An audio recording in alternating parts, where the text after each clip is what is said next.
well, we're in the reverse order. Dave and I started with a friendship, and we're working towards business. You know, we started with the friendship in the RA program. We've both served with each other this year in the RA program, and we both have a love for our guys, a love for our people. And one of the things I love about Dave is we're both very passionate.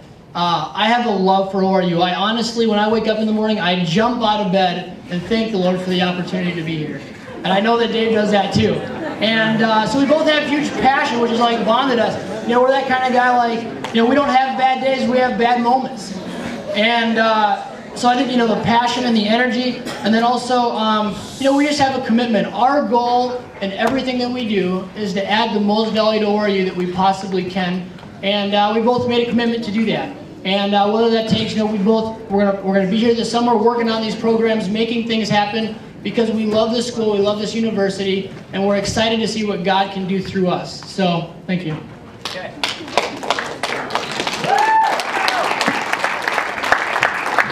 All right, we're moving on to our last couple questions before closing remarks. The next question is from Andrea Borman and is directed to the Balderson-Sullivan ticket. With the relationships that you've developed this past year, how did you improve commuter, graduate, and residential relationships? And with a huge gap and lack of existing communication, what change are you going to plan to implement this next year if you win as SA President and Vice President? Can you repeat the last part? Yes. And with the huge gap and lack of existing communication, what change are you going to plan to implement this next year if you win as SA President and Vice President? Thank you for that question. That's one of the biggest things for next year. Okay, and what we've been working on so far is we've pulled some people from the Grad and Community Department to work closely with the Marketing Department. We're pumping out the newsletters. I'm sorry guys, I'm just looking at Andrea. She, not you. I'm referring to Justine. She's been working with the Marketing Department to pump out newsletters for the grads and commuters bi-weekly.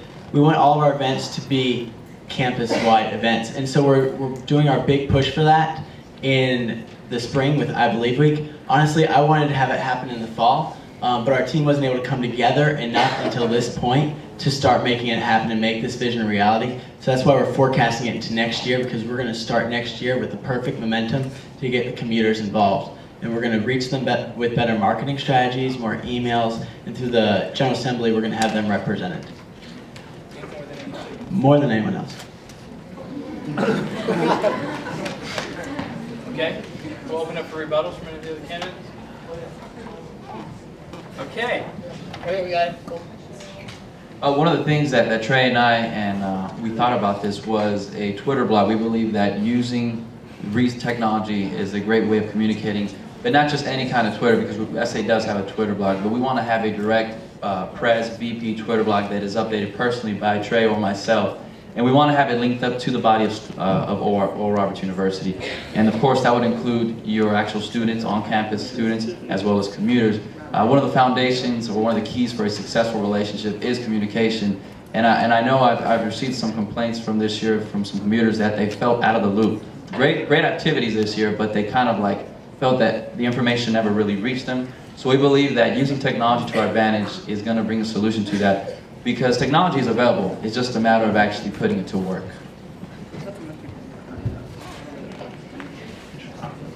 A brief rebuttal to that statement. This was honestly, I tell you, one of the hardest years we probably had in a long time. The grad and commuter VP position has been in place for the last 5 years. 6 years, I'm sorry. 2004, it's 2010.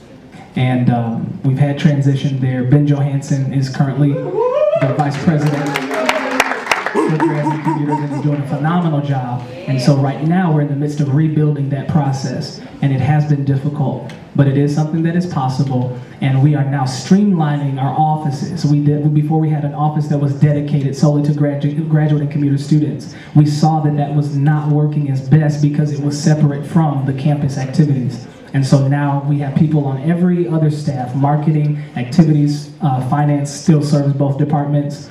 All of those departments are now working directly with commuters with intense intention to serve them to the very best capacity.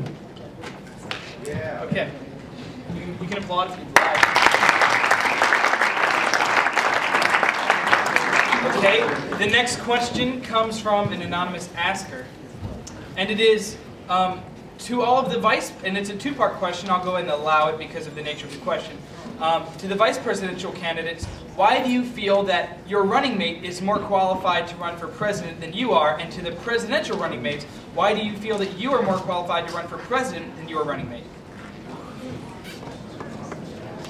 And we'll begin right here. Yes.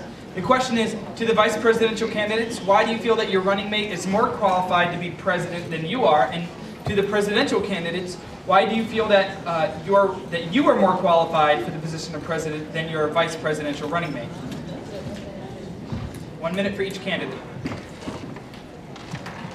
I feel that my partner Elaine Colon is a better person, a candidate for president because my weaknesses are her strengths. She does good under pressure, and that might put me in a tight position because I know VP has a lot of pressure, but she's better at it than I am.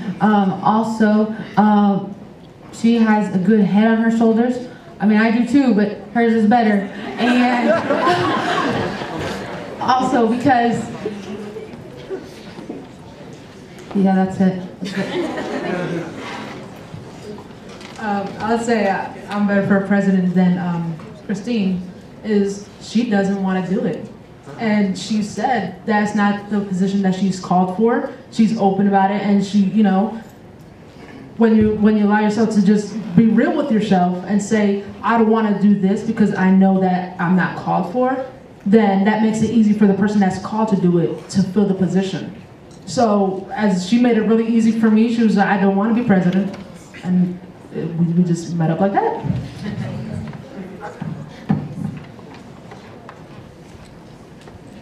Well, I will use my whole minute because there's a long list why. The first thing that we're going to say is I did not realize that there was much more to being Student Association president than qualifications, experience, and a resume last year. And I ran based off of experience, not personality, not ability to build relationships and build trust. And these are all things that Dexter has so much more than I have. He has so much patience. Patience with me, patience with people. We can be in a meeting and he'll just smile and he will, like, things that I would just inside, I'm like, you know? Like, I'm just ready to pop. And Dexter's just smiling. Because he is so patient, he's great with people. And so I absolutely respect him, his love for people, his ability to connect and relate with people, his intelligence actually. Told you I'd use my minute. I am not a better person than Derek Balderson. I will never say that. Better suited for the role because I served in the role this year with great people on our staff to support us. I believe that continuity. I don't like sounding like a broken record, but seriously, other people could do this job. I believe it'll be done best if we're able to continue. But also understand that a lot of the work that happens that serves you, the president has a role in that, but understand the vice president is very vital. Your vice president is extremely vital. They oversee the office. When the president is gone, I do probably 40 hours a week outside the office. I'm in the office 8 to 10 hours, so just so you have that information. I think it's very evident to a lot of people that, you know, David Alvarez, I think he overqualifies to be the president himself.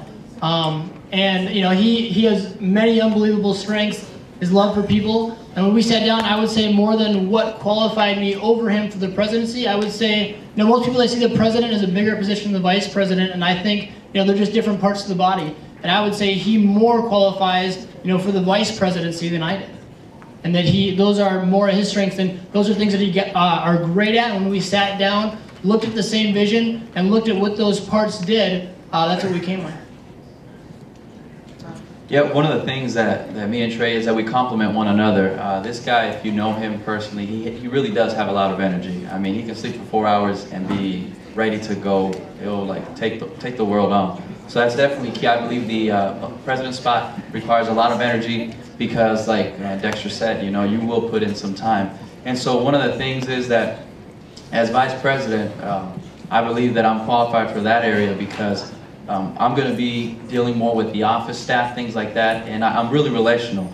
He'll be dealing more with the faculty, and one of the things is that Trey, as a second RA, he does have a lot of a relationship with upper administration. I do too, but I have to say that because he's been here for a little bit longer than I have, he does have more of a relationship built with him. So when we come together, we really team up, and I think that's one of the advantages of this year is that, you know, this is the first year we run on the same ticket, where previous years there was, you know, presidents running on different visions from their vice presidents.